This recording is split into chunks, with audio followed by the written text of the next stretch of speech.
ఒక అందమైన పట్టణంలో ఇషాని అనే 8 ఏళ్ల చిన్నారి ఉండేది. ఆమెకు జిప్పీ అనే ఒక బుజ్జి రోబో స్నేహితుడుండేవాడు. జిప్పీ తెల్లగా, గుండ్రంగా మెరిసిపోతూ ఉండేవాడు. అతను కేవలం ఒక యంత్రం మాత్రమే కాదు, ఇషానీకి ప్రాణ స్నేహితుడు. జిప్పీ చాలా చురుకైనవాడు. ఇషాని ప్రతిరోజూ ఆడుకున్న తర్వాత గదిలో పడి ఉన్న రంగురంగుల బొమ్మలన్నింటినీ అతను క్రమపద్ధతిలో సర్దిపెట్టేవాడు. అతని బుజ్జి చేతులతో పనులన్నీ చకచకా చేసేవాడు. ఒకరోజు సాయంత్రం ఇషాని తనకి ఎంతో ఇష్టమైన కథల పుస్తకాన్ని వెతుకుతోంది. అది ఎక్కడా కనిపించలేదు. జిప్పీ, నా పుస్తకం ఎక్కడుందో చూస్తావా అని ఇషాని అడిగింది. ఆమె కళ్లలో దిగులు చూసి జిప్పీ వెంటనే వెతకడం మొదలుపెట్టాడు. జిప్పీ తన కళ్లలోని వెలుతురును టార్చ్ లైట్లా మార్చి చీకటి మూలల్లో వెతికాడు. చివరికి మంచం కింద పుస్తకం దొరికింది.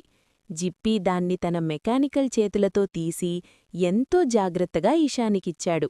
అది చూసి ఇషాని ఎంతో సంతోషించింది. తరువాత వారు కలిసి ఇంటి వెనుక ఉన్న తోటలోకి వెళ్లారు. అక్కడ ఉన్న చిన్న మొక్కలకు నీరు పొయ్యాలని ఇషాని అనుకుంది.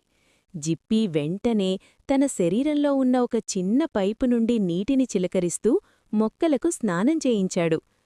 అప్పుడే తోట పక్కనే ఉన్న ఒక బురదగుంటలో ఒక చిన్న కుక్కపిల్ల పడిపోవడం వారు గమనించారు. ఆ కుక్కపిల్ల బయటకు రాలేక వణికిపోతూ ఏడవసాగింది. అది చూసి ఇషాని కంగారుపడింది.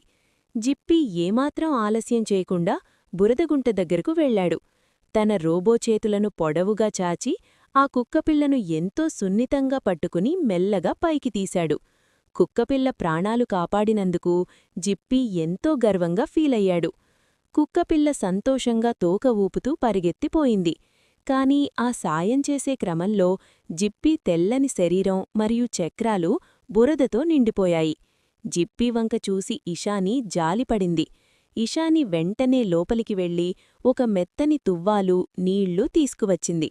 ఆమె ఎంతో ప్రేమతో జిప్పీకి ఉన్న బురదనంతా తుడిచి శుభ్రం చేసింది.